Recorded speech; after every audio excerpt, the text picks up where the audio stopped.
ஆத்ம வணக்கம். ஆத்மபிதா சுவாமி சிவானந்த பரமஹம்சர் அவர்கள் அருளிய கர்மயோகம். கர்மம் இல்லையானால் ஒரு நிமிஷ நேரம் கூட இருக்க முடியாது என்று சொல்லப்படுகிறது. தூக்கம் என்று சொல்லுகிற சமயத்திலும் கர்மம் இருக்கிறதென்று வருகிறது.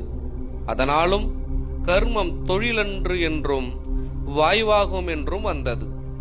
அந்த கர்மமானது ஜீவசக்தியாயிருக்கின்ற வாயுவாகும்.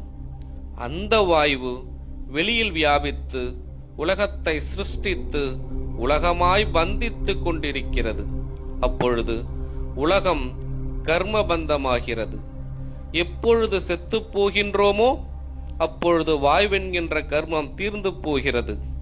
ஆகவேதான் கர்மம் தீர்ந்து போனதென்று உலகோர் சொல்லுகின்றனர். அதனால் உலகம் என்கின்ற விஷயத்தை பந்தித்திருக்கின்ற கர்மமாய் வாய்வாயிருக்கின்ற சக்தியை அந்த பந்தத்தில் இருந்து வேறுபடுத்தி தன்னுள்ளிலேயே நடத்தி அதனுடைய உற்பத்தி ஸ்தானமாகிய ஆகாயத்தில், அதாவது பிரம்மரந்திரத்தில் சேர்த்து ஒன்றுபடுத்துவதற்காகவும் மோட்சம் என்று சொல்லுகிறது. இதாகும் கர்மயோகம்.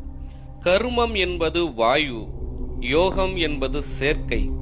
கர்மயோகம் என்பது வாயுவின் சேர்க்கை, அதாவது வாயுவினுடைய உற்பத்தி ஸ்தானமாய் ஆகாயமாய் இருக்கின்ற பிரம்மரந்திரத்தில் அது சேருவதாகும்.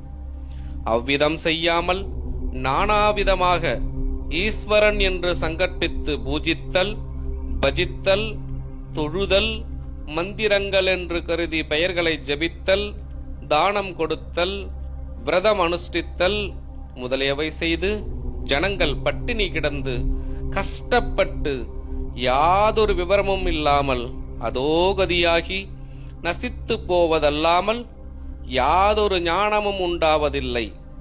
ஞானம் உண்டாக வேண்டுமேயானால் முன் சொன்னபடி செய்ய வேண்டும்.